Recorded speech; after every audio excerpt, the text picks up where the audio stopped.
Welcome to Live with Cody and Satori, the paranormal couple. The show will be starting shortly. Please like, subscribe, and comment.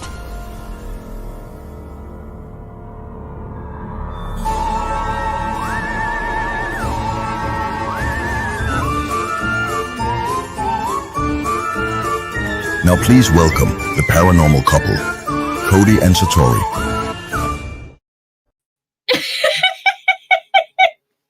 You get so crazy before we go live. Well, I try to get you excited.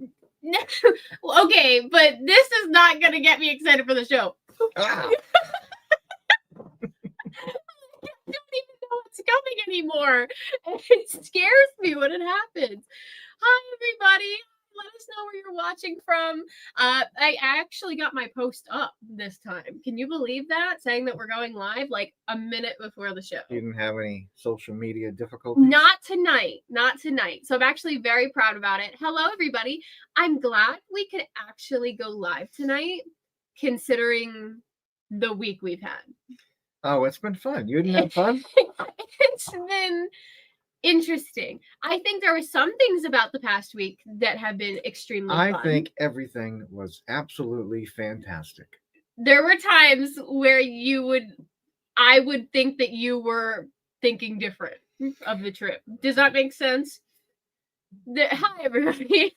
There were some times, like, sitting on the side of the road, you swearing. All right, we have to tell a story. We're doing a story time. It's gonna be the first half of the show is just gonna be story time, guys. All right, so we had an event in Wisconsin this last weekend. It was the Midwest Metaparacon. It's all over, so don't buy any tickets now and use that promo code because it's all done. Nobody's there. So we drove out there. Now, of course, when we get asked to go to these conventions, they always, ask to fly us out. And we sometimes fly and sometimes we don't. This time we didn't. We drove like 20 hours. We like road trips. I like to drive. And we drove 20 hours to Wisconsin. And we made some stops along the way and along the way back and had fun and filmed some videos, which you'll be seeing in the coming weeks. So we left Rhode Island. And we have lots of evidence for this. Yeah, this is true. Everything we're telling you guys is true. We got to Pennsylvania. About 3 hours, about 4 hours away from Rhode Island. And we were driving. I thought you froze. No. Looking at the phone, I was like, why are you not talking? We were driving, and all of a sudden, it happened so fast. We're from New England, so we drive fast. And as we're driving fast, we see this crater in the road. Okay, it was the size of Rhode Island. You could probably fit my entire state in there. We saw it coming up on us. We saw it. It was so fast. It was like a movie. The thing was, I tried to avoid the thing, but there was cars. He definitely didn't avoid it. So I either avoid the pothole and hit a car, or I don't hit a car and hit the pothole. So it was kind of, the odds were not in our favor. So we hit that pothole. And we hit it so hard that the first thing out of my mouth was, Cody, pull over. He's like, no, we're okay. We're okay. We start bouncing. I said, Cody, pull over. So we pull over on the highway and we blew a tire. Do you want to show them how we figured out we blew the tire? All right, here we go. You ready? Oh,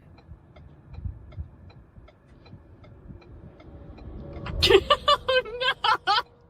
Oh, no.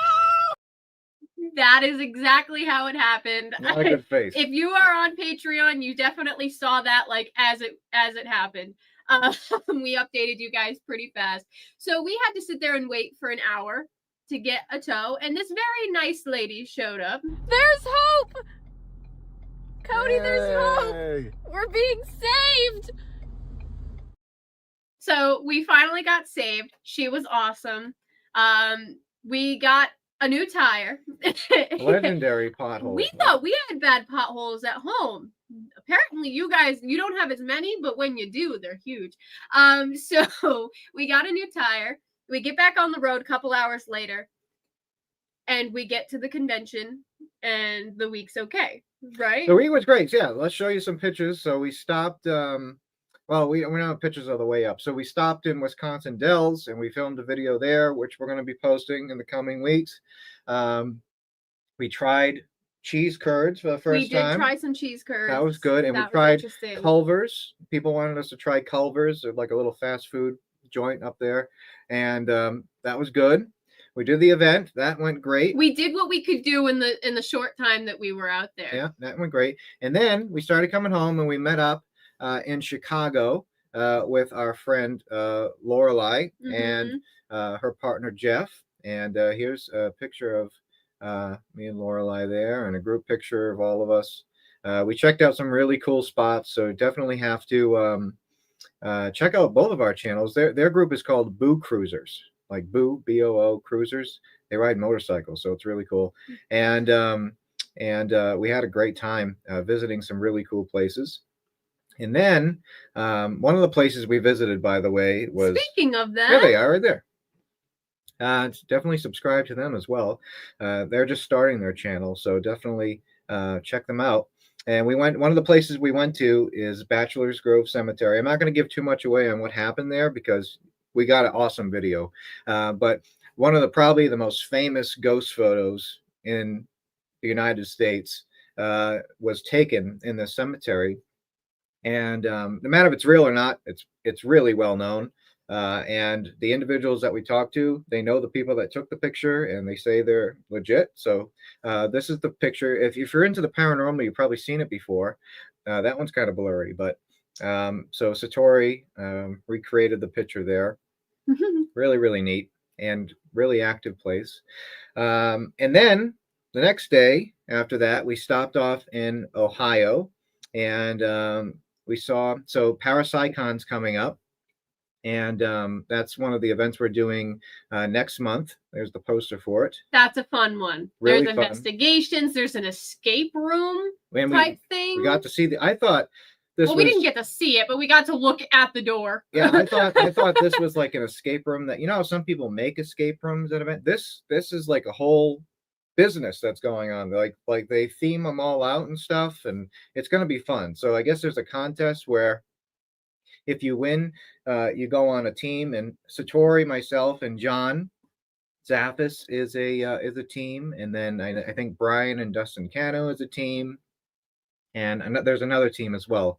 But that's going to be fun. So we stopped off and saw Kathy, who was working there that day, and her and a nice gentleman named Tom walked us around. We made another video at Ohio State Reformatory, so that was fun. And then we're like, okay, we can get home. We can get home. We're gonna go home. So we start driving home. Go through Ohio. We're actually live. Like, we're not live, but we have our video going live. That Varnum Armory Part 2. Yes. So we were in the live chat. Yeah. If you haven't checked out the Varnum Armory series, really, really good videos. That one was premiering. So Tuesday night. So I'm in the live chat while Cody's driving. And we make it to Pennsylvania. We do. And we're going through the same area where we blew that pothole. And I'm like, tire in the pothole. Yes. Yeah, blew the tire in the pothole. So I'm looking on the road. It's dark out. And then we hit some traffic. So, of course, I'm being extra careful now because of what happened on the way up. We hit traffic because my app says, the GPS app says there was a car accident. Hope they're okay.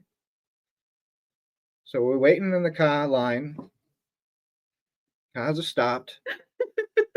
And we get to the part where the accident happened. And, you know, when, you know, a car accident happens, the gas spills and all that. So they put like the speedy dry stuff down on the road. So you can tell it happened right there.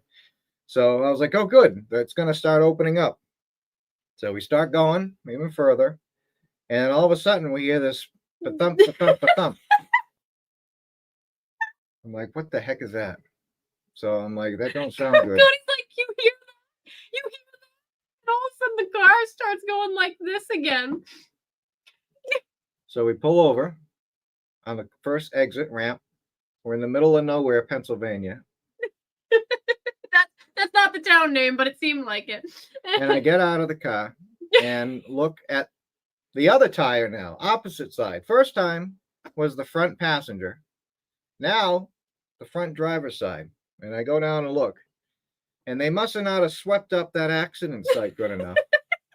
because there was a piece of metal that probably came from one of them cars in the tire, and I can hear all the air coming out.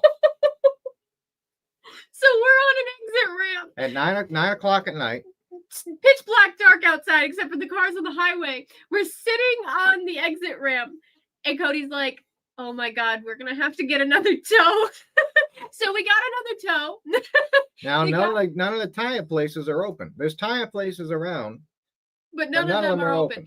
So this really awesome guy tows the car. Named Ryan. Comes, picks us up. He's been working there for 8 years. We got his whole life story. No, honestly, he was great. I kept asking him questions. That's why. So, because I love talking to people. So we learned about Ryan. He's awesome. Can't recommend him enough if you're ever in the middle of Pennsylvania. I think he's probably the only tow truck driver in that area, to be honest. Because he towed us to a hotel and then picked us up again the next morning.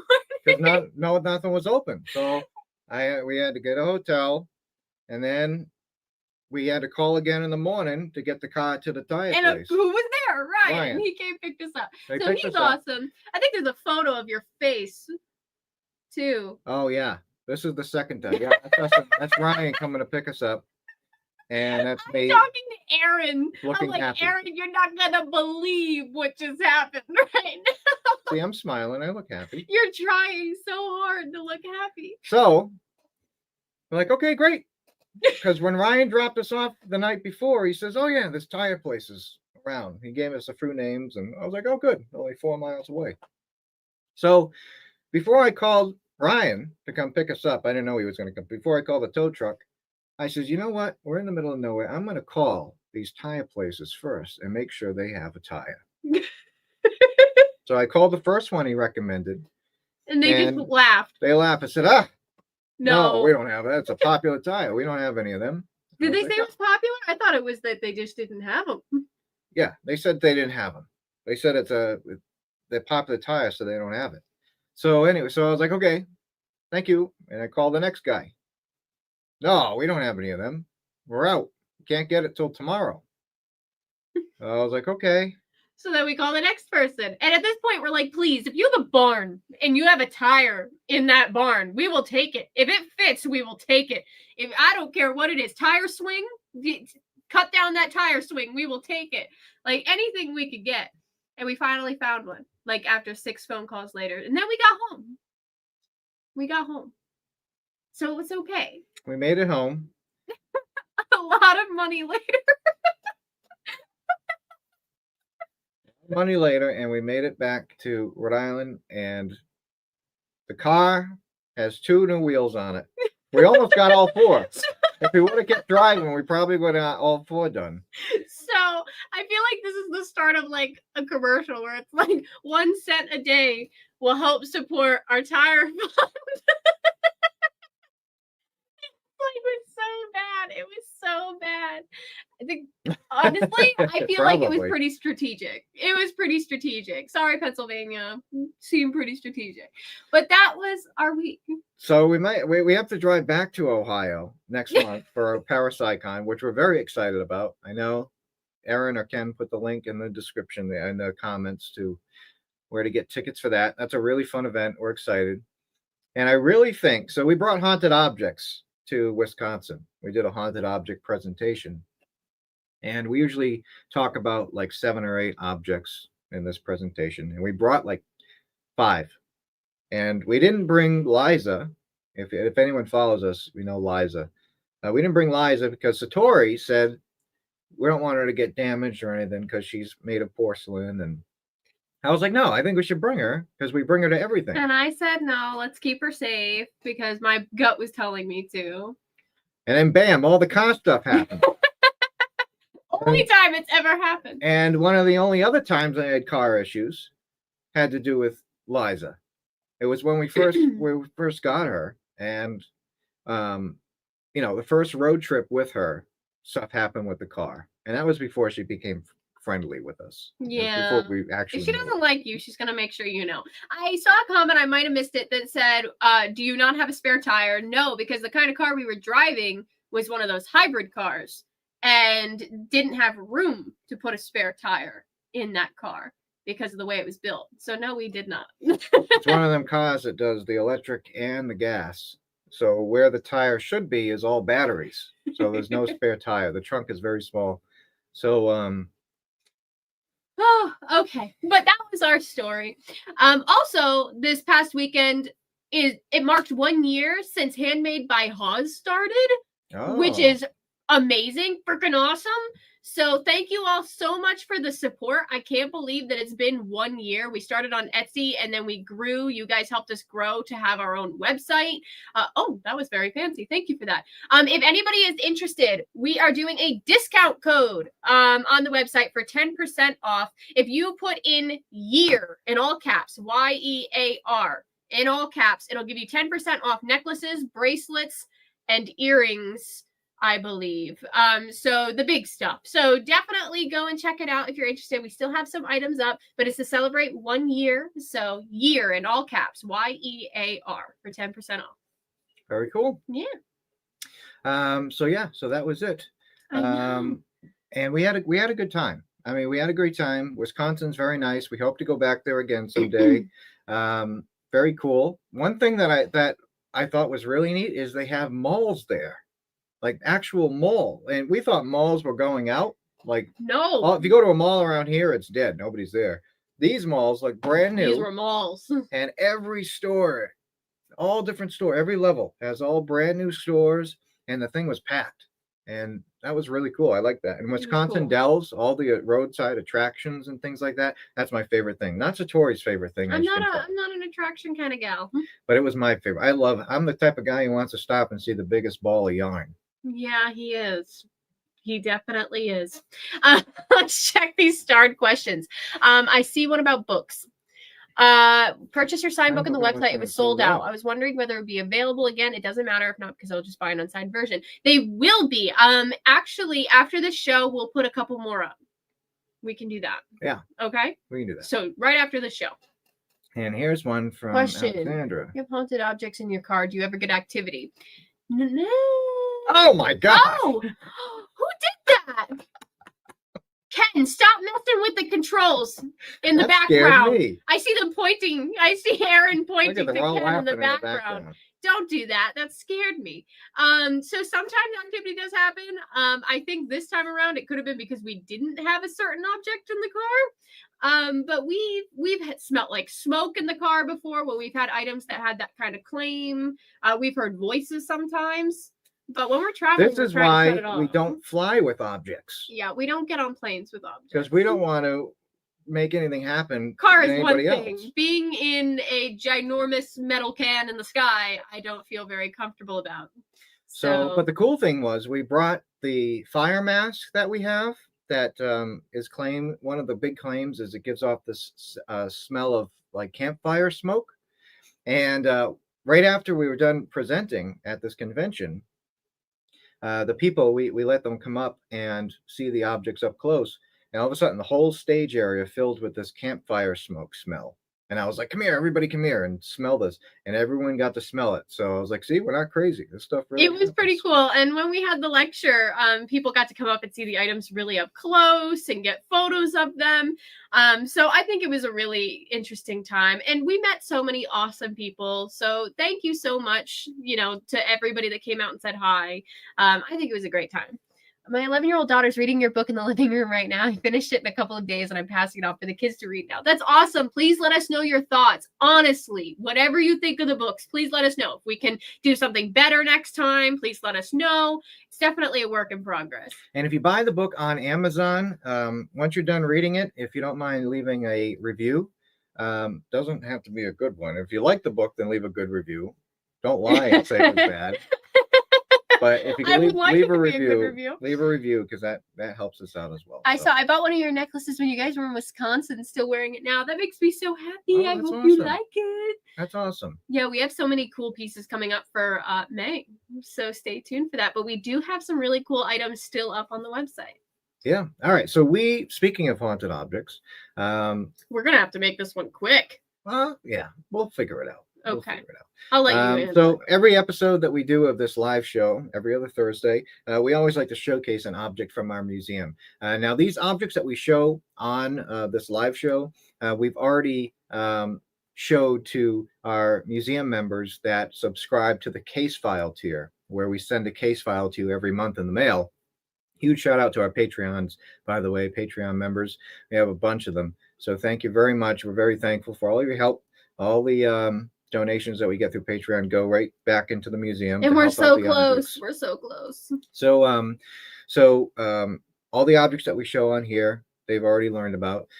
So in a second, I am going to show you an object, and you're going to let us know what you think. Yeah, write in the chat whatever you feel, think, or see with this item. But before we do that, we have to play our super cool intro to this segment.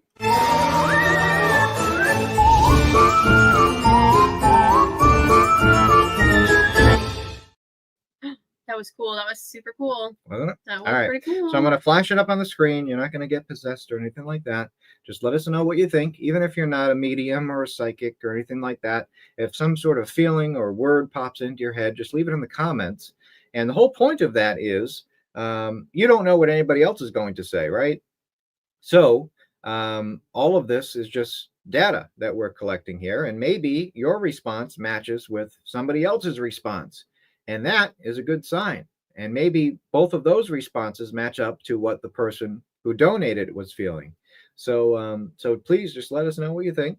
And then, of course, we'll look over them, especially after the show. We'll take a closer look and let you know what we think.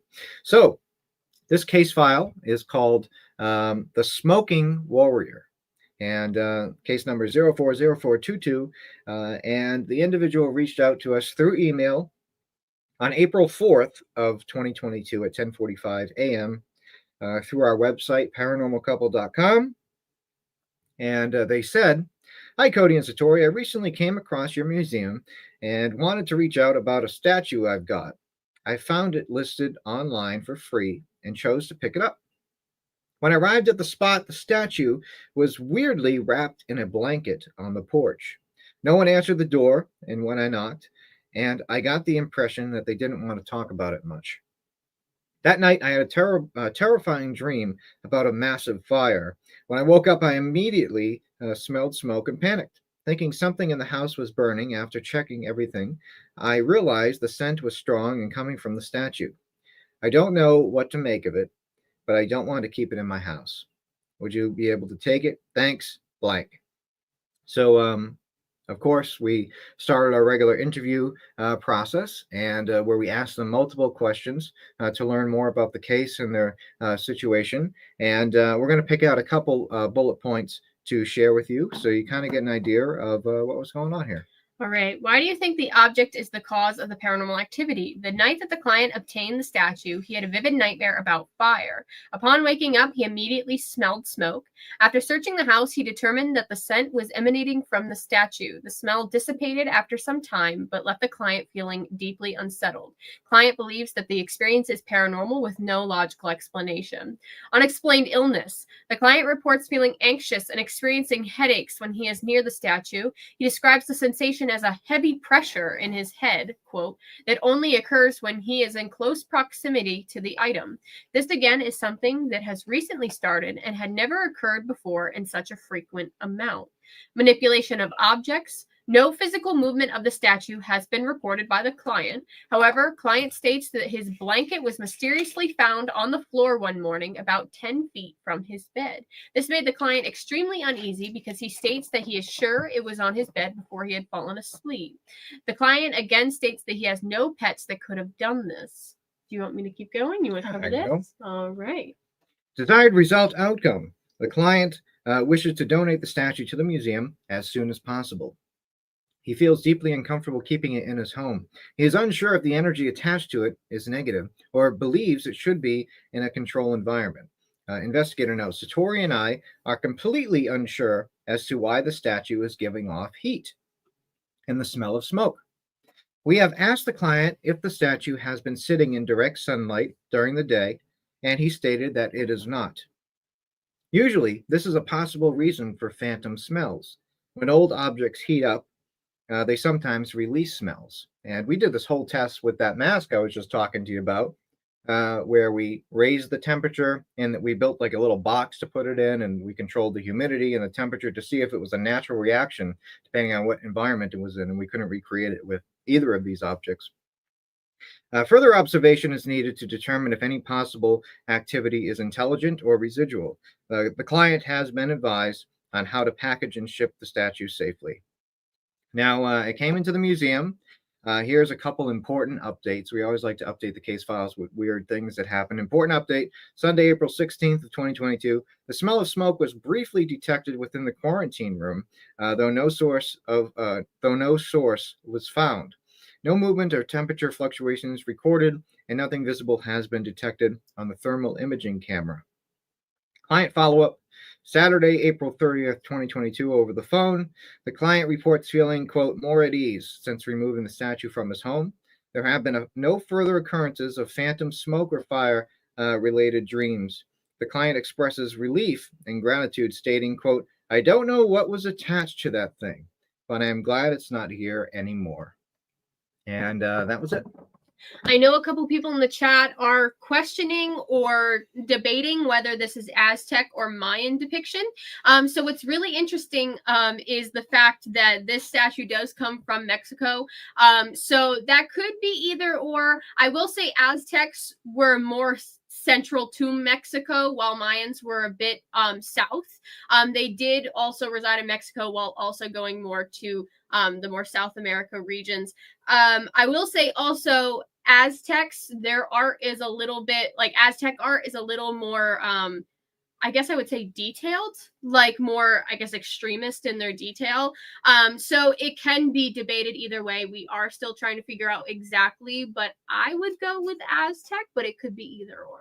It could absolutely be either or. Interesting. Mm-hmm. So yeah, thank you for everyone who was chiming in and kind of said what they felt. We're definitely going to look over this after the show and see if there's any similarities to the rest of the case file, because again, that's only a little bit. And if you want a case file sent to you every month, definitely join our Patreon program. There's links in the description, and you get to watch the bonus show, which is after this show that starts at 9:15. And you get to deal with us for even longer. What's really cool is Patreon members, we kind of show items sometimes on live, and Patreon members can do research with us. So if we don't have a lot to go off of as to where this item comes from or what the item depicts or things like that, we can all go over it together.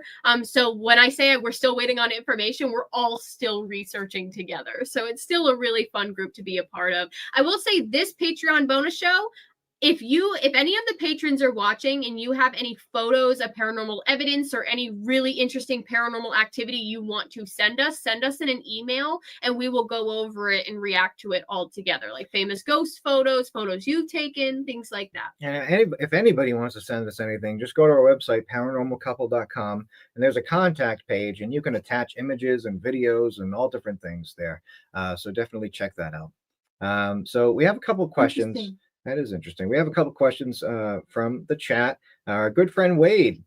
Hope you're doing good, Wade. Have you ever used an ovulus to get verbal details in history? We haven't. We don't own one. And of course, we'd be open to trying that if someone does. Mm-hmm. We have used our method that we use on certain items to get some more information. Sometimes they have attitude, though. So it's a bit hard with our method sometimes because we can't exactly force a spirit to do something. But I think I would be interested in trying all different kinds of methods. That's why we're so open to hearing what people feel and sense, if they're sensitive, and all different things like that. I would like to try that, though. Yeah, good idea. Here's another one from Alan. He's a patron member. I wonder if he smelled the smoke scent while dreaming, and that made it have the dream. That made him have the dream. That's interesting. They very well could have. I think we still have the email. We could probably email him and ask. Yeah, we can reach out and ask for sure. And then here's one from George. Has anyone ever written to you and claimed they had a Robert the Doll type reaction after their encounter with one of your odd items? In the sense of like curses? Yeah, maybe like they took a picture of something and they think they're going through some stuff. We have had some people claim that they thought that some of our item spirits have followed them home. but it hasn't lasted very long if they felt that way. We would often show them like any activity that's still happening in the museum. We've never had anything happen outside of our museum. Of course, when we bring it to conventions, things have happened at convention areas where the items are being displayed. But we've never had anybody have anything negative happen to them after leaving our museum that we know of. No, and usually, I mean, like Satori said, like when we're at a convention, there's hundreds of people that come through and see the objects, and they tell us right away. And sometimes we have like these little stands where you can write down an experience and put it in the little box. But usually they tell us right then and there, and then we don't really hear from them again after that. Sometimes they'll email us and send us a picture that they took, and they think something strange is in the picture, things like that. But the items that we bring to a lot of the events aren't that negative in nature. So most of the stories are either heartwarming or just regular people who have passed away who are checking in on their object, and there's a cool story to tell about it. So, and then Barbara, she's another patron member. Cody and Satori, I think you should do some live episodes to be able to discuss the cases in the book. Can you? It's a good idea. I would like to do that. We can do that. I think we can do that. We've talked about a couple of them before. I will tell you that, but I can't tell you exactly what items are in there, at least yet. Yeah. All right. Let's move on to the next segment. Okay. And if anyone asks any questions, just be patient. We'll try to answer them in between segments. So here we go.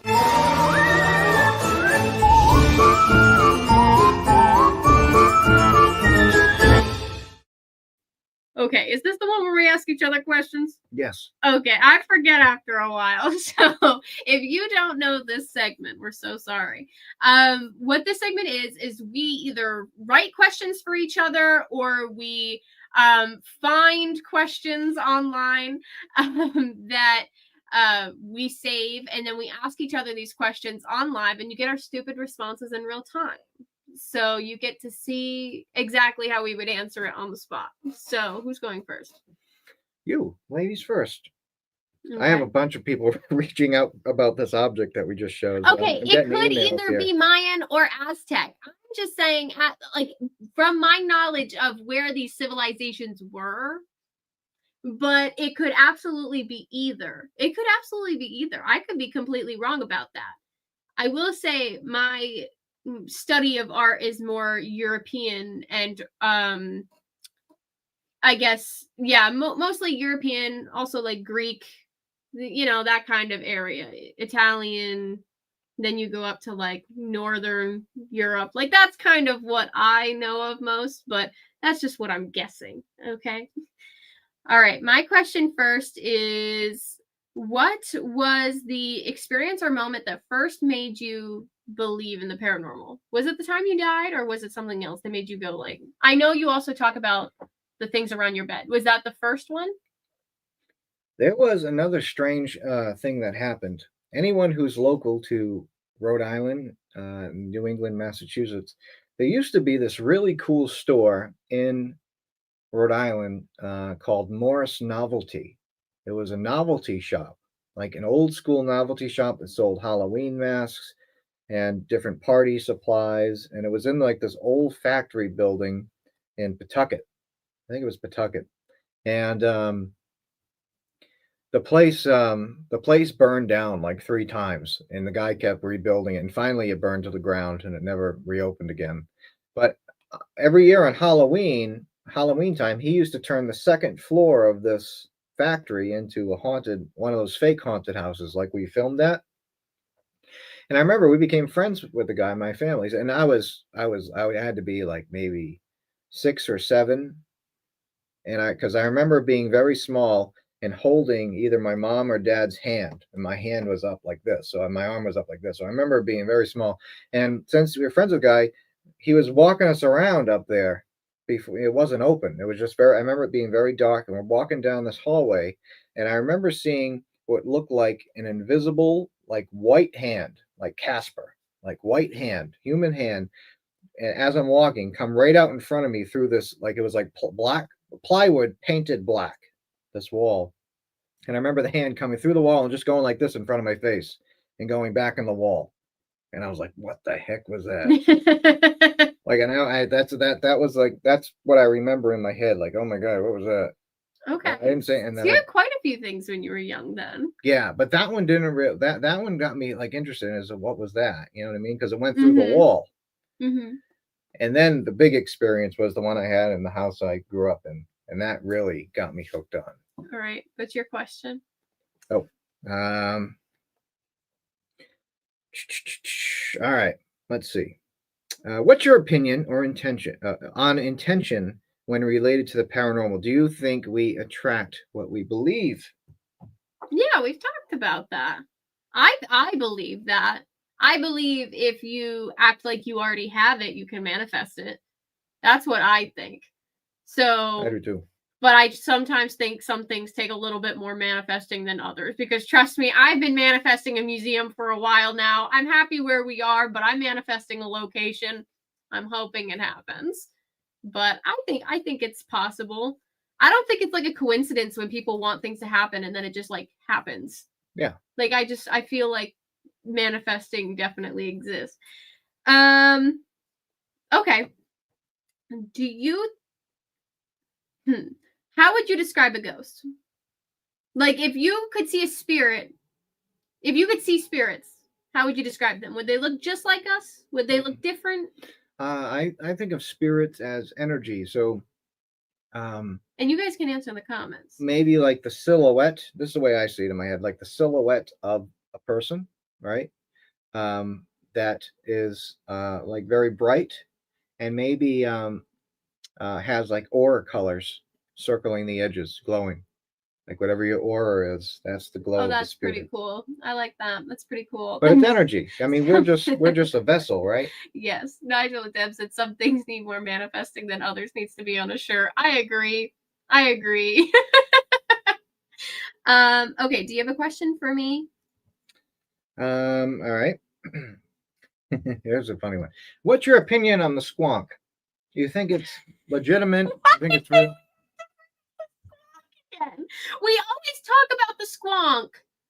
Because I like him. You really had to. Like, is there one show, the past like 5 shows we've done, where you haven't mentioned the squonk at least once? Satori, I'm just asking your opinion. I don't know if I believe in the squonk. I don't know.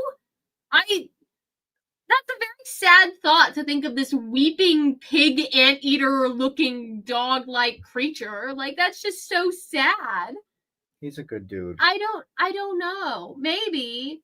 I believe a lot of these cryptids are like interdimensional. If I believe them, I believe that they somehow can bridge like into our world. Like, cause how come nobody's found one?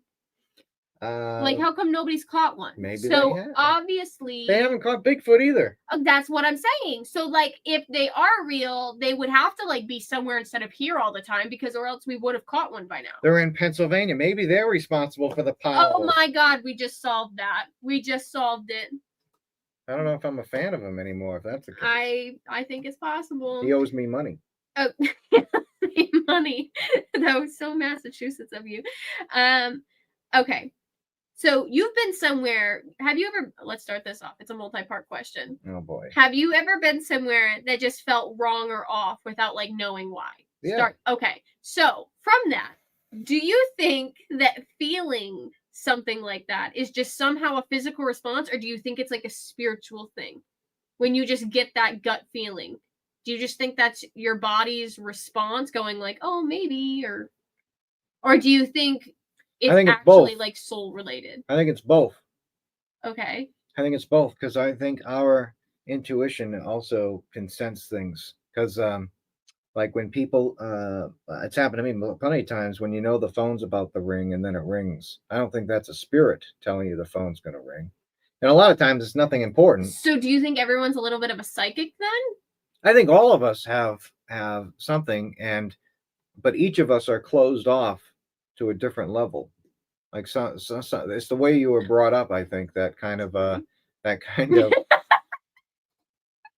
determines how open you are to the stuff. I made a frog noise. Oh my God. I believe that. You should I have wore believe your new that. hat tonight. That was so funny. Did you see? I tried stopping it, and then it sounded like a really bad burp because I was trying to stop the throat noise, and it sounded like a frog. So I'm sorry.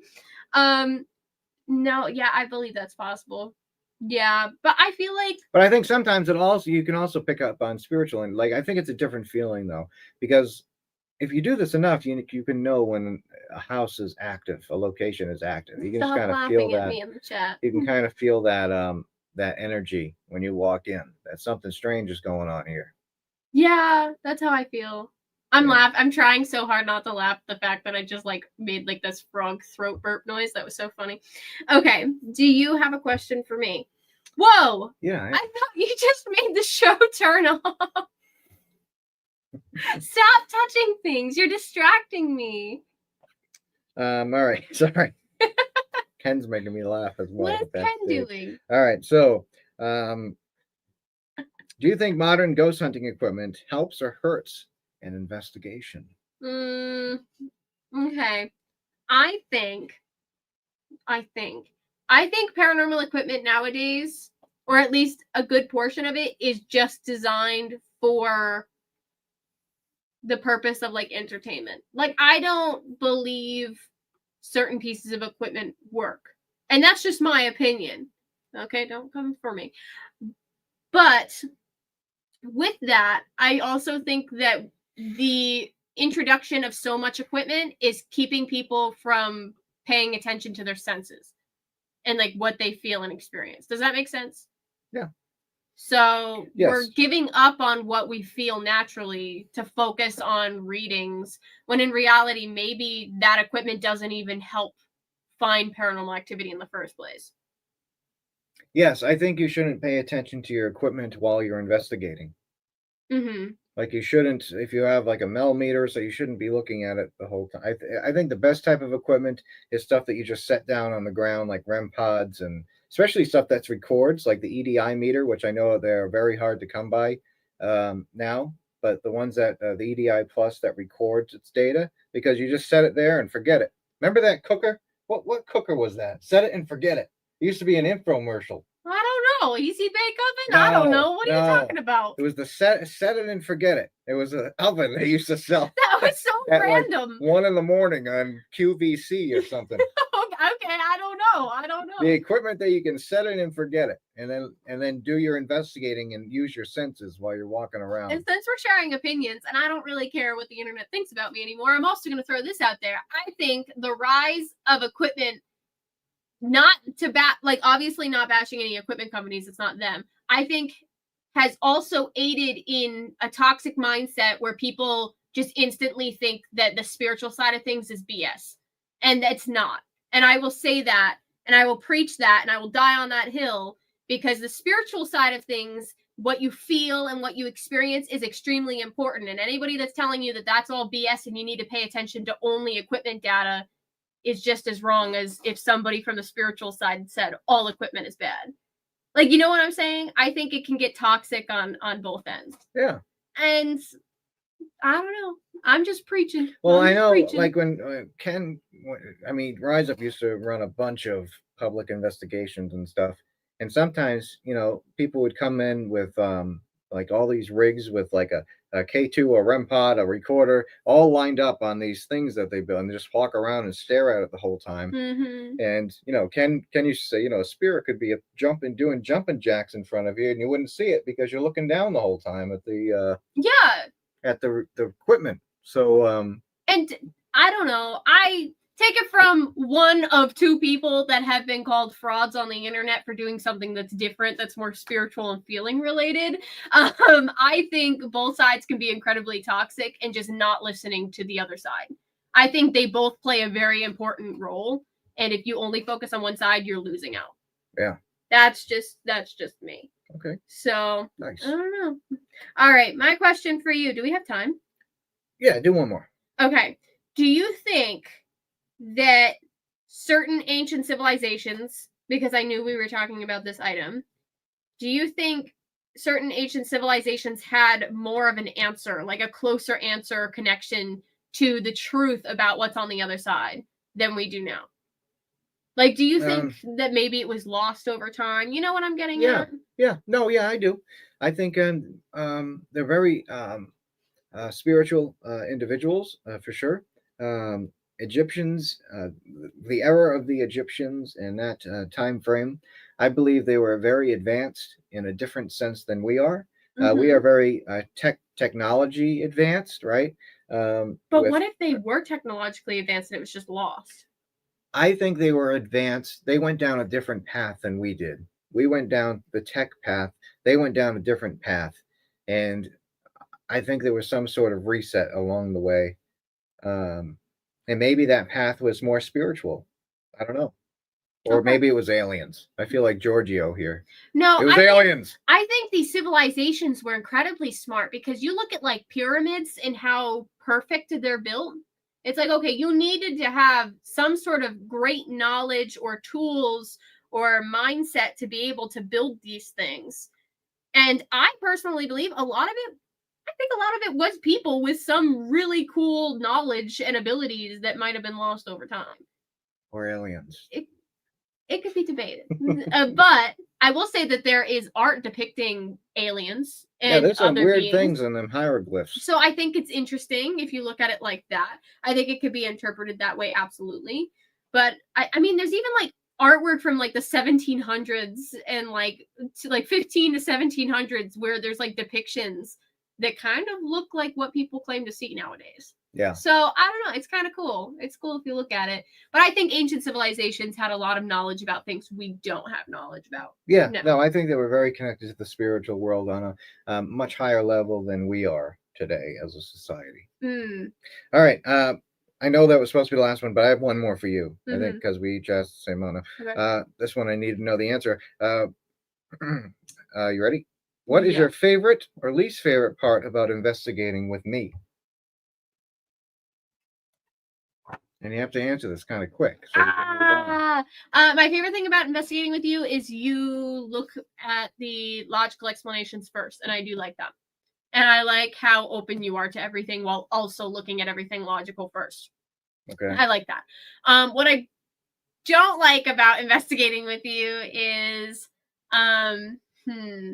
sometimes you are stubborn. And you have a bad attitude. What sense? Okay. So let's say I want to do something a little bit different. Sometimes you do this to me. Like, let's say I say something, an idea, and you go like this. And then you want it done another way when I know it would be done right the way I'm doing it. And sometimes you're like, okay, I don't, like, you pull the skeptic on me to an extent. You're just kind of like, I don't know. I don't think that would work the way you want. I'm like, Cody, just try it. You're like, I don't know. And then what do we end up doing? We end up trying it, and I'm right.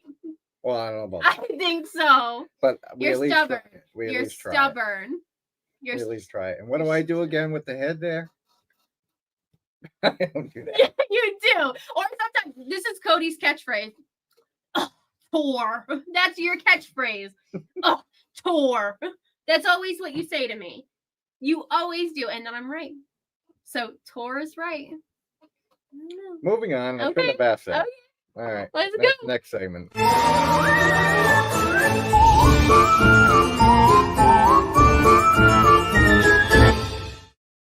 love you. I love you. Tor. Well, right. I can be a problem too sometimes. Sometimes I can be a problem. All right, explain what this is. Sometimes. No, don't you dare. Explain this. Explain. All right. Satori's going to get a card to give you a reading. If I give readings to people, I am not an expert. I pull cards that give people a general reading. So if you want a reading, say me in the chat, and somebody backstage will choose randomly. So I am in no way responsible. And I will give a quick general reading. And if I do not read you, do not worry, because we do this every show. And also we do it on Patreon sometimes. So, all right. I see her eyes are closed and she's pointing. Aaron's going to pick somebody. All right. Let's see what I get. All right. We got someone. And while First, Satori's doing that, oh, you already did it. All right. no, never you mind. no, I no, was you gonna no, answer a you couple do it. questions. I'll pull a couple before I say something. All right. Vanessa asks, oh, I'm sorry, that gets rid of the name. What? I just got rid of the name by accident. Oh God! What is happening? Can we get that name back up? Sorry, Thank you all right, so I'm much. not going to touch anything. I'm done. All right, so the first card I got was transformation. So usually that means there's going to be some really big changes happening in your life moving forward. It may seem intimidating. It may come out of left field and you're not exactly prepared for it. But you will be hit with some opportunities, some choices. You might have to make some big decisions.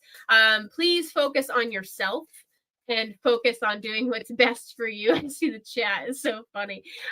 Moving forward, make the decisions looking out for yourself, okay? Because there's going to be some big changes. From these big changes, I see manifestation and truth. So manifestation usually means, like we mentioned earlier, that if you put out into the universe what you want, it will ultimately come to you. It may not be exactly how you want it, but in some way you will be manifesting something to come to you. So definitely put out into the universe moving forward with obstacles that you're going to be hit with, what you want and how you want it, and ultimately pay attention to the signs and the symbols. You might be manifesting exactly what you need. Truth. Usually that card means this new transformation and this new changing period is going to uncover some things. So you may find out the truth about what you want or what you need. Truth could also be interpreted as people around you. Maybe there's some things that were kind of hidden in the dark that are going to be coming to light, some big answers that you've been waiting for. So hold on to that moving forward. Very nice. All right. All right, hold on. Before we pick another one, let's answer some of these questions real quick. I'm going to kind of do rapid here. Vanessa, where is the furthest you've gotten an object from? We've gotten them from many different countries: Africa, Australia, Indonesia, all different places in South America, Canada, China, Yeah. Korea. Yeah, we've gotten items from all over the place. Yes, all over the world. Australia, yeah, we've gotten pretty much as far out as you can get, All I think. over the world. Okay. George, have you both shared a dream yet as close as you connect in investigating, kind of like Field of Dreams? Have we ever shared a dream? I don't remember. No. No? The only central place we've dreamed about is the Conjuring House, oddly enough, and I don't think it's a connection. I think it's just because it both meant a lot to us.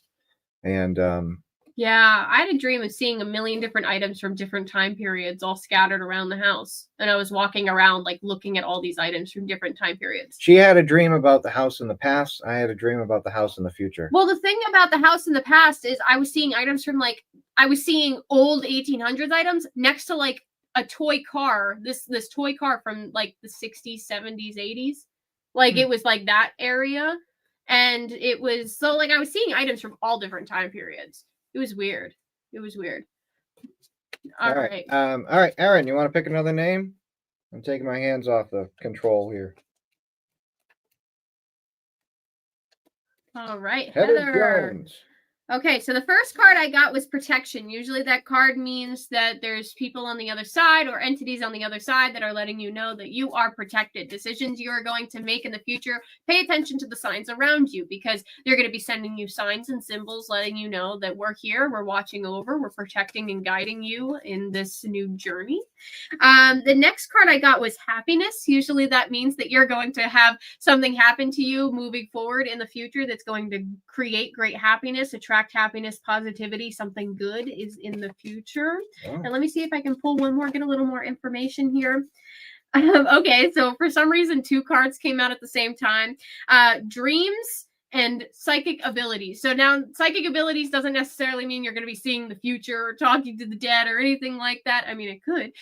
But usually this card is interpreted as, am I saying that right? For some reason, I'm stuttering as I talk. That there's some sort of sensitivity that you have. There's going to be symbols, messages, things sent to you.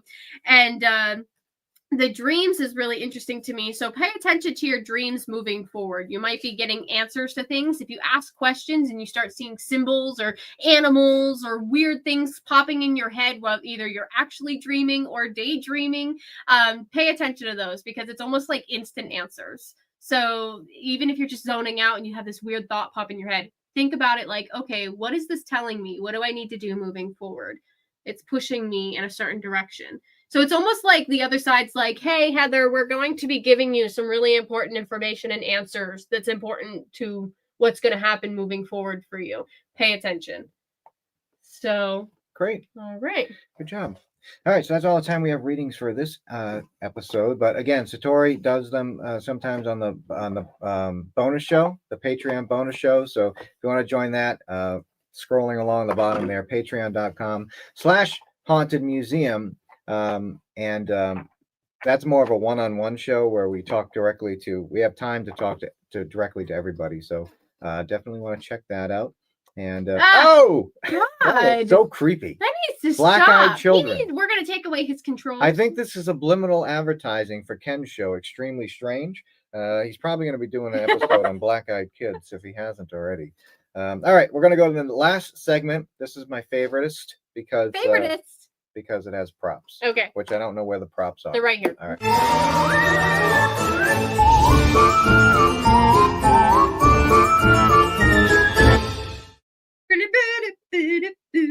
Okay, so for people that don't know the segment, we have these things.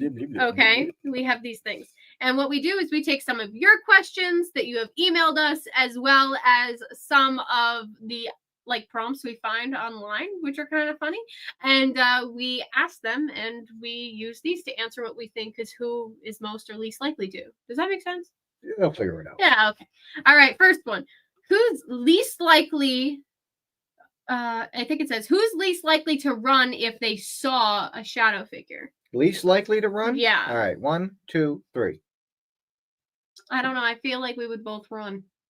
I am not running. Yeah, you would. I am not running. Cody. I might go, oh, and then You would run and then come back. That's the thing. You would. You would run. Remember that bat that got loose at the what's that place? The Thames Club in Connecticut? Sure. That's not a shadow figure. And That's you know a bat. what I did? Okay, I think a bat is a lot less scary than a shadow figure. Me and this elderly man caught that bat in a curtain. I watched. And where were you? Watching. Hiding behind a pillow. I was not hiding. You totally were behind a hiding. You're laughing because you know you were. Satori, a shadow figure is much different than a bat. Who's the most unhinged? 1, 2, 3. I'm glad you agree. I do. I can't fight that. We both know out of the two of us, I'm definitely the most unhinged. Thank you. Who's least likely to take a haunting seriously? Who's least likely to take a haunting seriously? All right, 1, 2, 3. That's kind of what? I was gonna be nice and say we don't take any. No, you would. You'd be like, I don't know if this is happening like that. There might be, if there you're might be looking an at it in that explanation sense, for then that. yes, okay. I took the question wrong. I thought you were talking like about... we're just gonna walk and go, ooh. Right. No, do that. Please invite us into your homes for these cases. I promise we're not gonna walk in and go, ooh, scary ghost. Who's least likely to sleep through what? Okay, who's least likely to sleep through a full night at a haunted location? Least likely to stay in a haunted location. Who's least likely to get through like a whole night? Okay, 1, 2, 3. That's not true. It's nothing to do with the ghost. What do you mean? It has everything to do with real things like a bathroom and a bed. Well, you need a bathroom. Yeah, so that you're not making it. Okay. Well, how about if it was like a haunted inn? I think we would both I don't know. We've spent many nights in haunted locations. Yeah, I think we're okay. And you've never gotten scared of the ghosts. Who's most likely to drive over a pothole twice? Who's most likely to avoid a pothole to masterfully hit another pothole? Nigel is lucky that he's across the pond. You're lucky. Who is the loudest on an investigation? 1, 2, 3. That's just because I talk a lot. I'll give it to you. One more, and then we're going to answer some questions. We're going to go a minute over here. Who's least likely to participate in a seance? Least likely? Yeah. I don't think there's an answer for that. You? Yeah. I'm totally Like down if a for Ouija seance. board's involved, I'm not doing it. Funny enough, we're like human Ouija boards, but I'm I know, not gonna mess with technically a real what we one. do is the seance. Yeah, but I don't really see it as such because I'm not like doing any ritual stuff or Okay. anything like that. All right, one more. Okay. Who is least likely to believe in a curse until it happens to them? All right, 1, 2, 3. Yeah. Yeah. You'd be like, let's just touch this cursed amulet. I'm the and see type what of person. happens. I'm the type of person that a curse is only real if you believe it's real. All right. I think that in the back of our minds, we're always questioning, though, even But if we don't think it's real. sometimes when you hit 2 potholes in a row, you start thinking, what if there is a curse on me? I definitely think it's possible. It's possible. And then maybe that feeds the curse. I don't know. All right, let's answer some quick questions. We're going to go one minute over here, just to answer some here. Okay. Here's one from Claire, Patreon More member. activity from the clown doll. You showed us the photo show that you had picked. Actually, we have not. We have not not that we've yet, noticed. but that's normal. It's very normal for us not to get too much activity for new items. Okay, here's one from Jennifer. I did a Google search on the object. It's an Aztec warrior. All right. Thank you. Ken's gonna have to. Thank you. You have to talk to Ken. The art seems Aztec to me. The art form, like it seems more Aztec as a culture. I have Chris Blanchett messaging me about this now too. So Okay, I'm gonna look. We're gonna look. All right. Barbara, another Patreon member. I was wondering, is deja vu maybe a memory of something, maybe a past life, and done breaking through here? Oh yeah, maybe, possibly, like deja vu. Oh yeah, maybe. I think past so. life. Yeah, that's quite possible. I think there's something to that. Absolutely. Sue, have you ever checked out the Bridgewater Triangle?